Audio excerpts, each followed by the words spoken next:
Nakasinati og kakulangon sa mga gamit alang sa pagbatok sa COVID-19 ang Cotabato Regional and Medical Center. Samtang naglisod na ang pipila ka mga ospital sa Zamboanga del Norte ug del Sur. An report. Sa kapin 200 ka kaso sa COVID-19 sa Cotabato City, nga gipailawom na sa General Community Quarantine, gibutyag sa Cotabato Regional and Medical Center o CRMC, nga beyond capacity o dili na makaya sa ilang COVID-19 isolation wards ang kadaghan sa mga COVID-19 patients. Dili na sab kuno sakto ang supply sa ilang oxygen machines, mechanical ventilators, lakip mga staff. May gamit na sab sa ilang emergency fund ang Bangsamoro Region aron mopalit og oxygen ug ventilators aron matabangan ang maong ospital.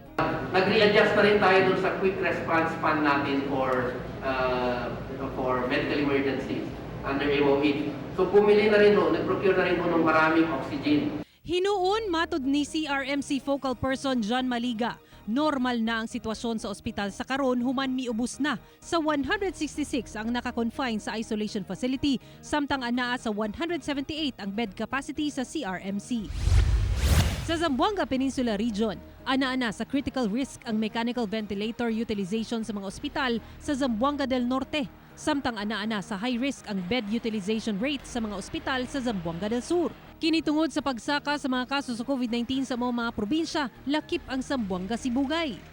Gani nagpadala na og tabang ang DOH Region 9 sa mga ospital sa mga probinsya sama sa dugang nurses, PPEs, disinfectant ug uban pa. Nagpadala na sab ang DOH Central Office og mechanical ventilators alang sa mga probinsya.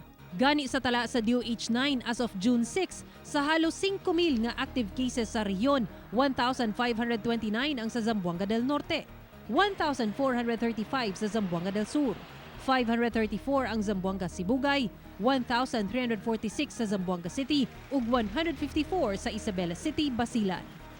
Ako si Sarah Hilomen Velasco para sa One Mindanao.